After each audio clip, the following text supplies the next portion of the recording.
मलेर जे पिपरी वारे इलाइक़े में आदमशुमारी में कम करण उस्तादन एनिमरेटर ऐं सुपरवाइज़र के मुआवज़ो न मिलण ख़िलाफ़ कम छॾ एहतजाज कंदे बाइकॉट कयो वियो। उन हवाले सां ॾिसूं था मंजूर सोलंकी जी रिपोर्ट। मलेर पिपरी यूसी में आदमशुमारी में कम कंदड़ उस्तादन एनिमेटर्स ऐं सुपरवाइज़रनि एलानियल मुआवज़ो न मिलण सबब कम छॾे एहतजाजन बाइकॉट करे छॾियो। 30 खां वधीक एनिमेटर्स पंहिंजा टेबलेट सेट एहतजाजन सुपरवाइज़रनि हवाले करे छॾिया। एहतजाज कंदड़नि आवाज़ टी सां ॻाल्हाईंदे चयो त कि हमें टीएडीए के पैसे मिलेंगे, फ्यूल के पैसे मिलेंगे तब हम काम करेंगे।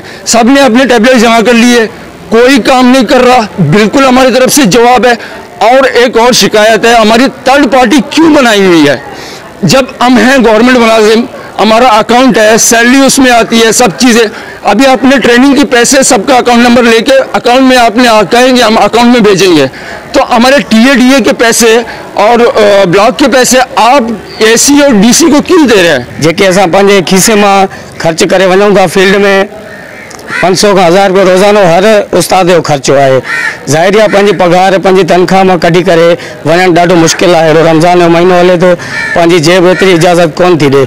हींअर असां सभु चुप करे वेही रहिया आहियूं त जेसिताईं असांखे कन्वेंस अलाउंस ऐं ब्लॉकनि जा पैसा ऐं ट्रेनिंग जा पैसा अलाट न कया वेंदा त असां पंहिंजो एहतजाज तरफ़ वञी रहिया आहियूं। पूरो महीनो थी चुको आहे, एतिरी तकलीफ़ होने फील्ड में तकलीफ़ होने बावजूद भी असां फील्ड में वर्क कयूं पिया।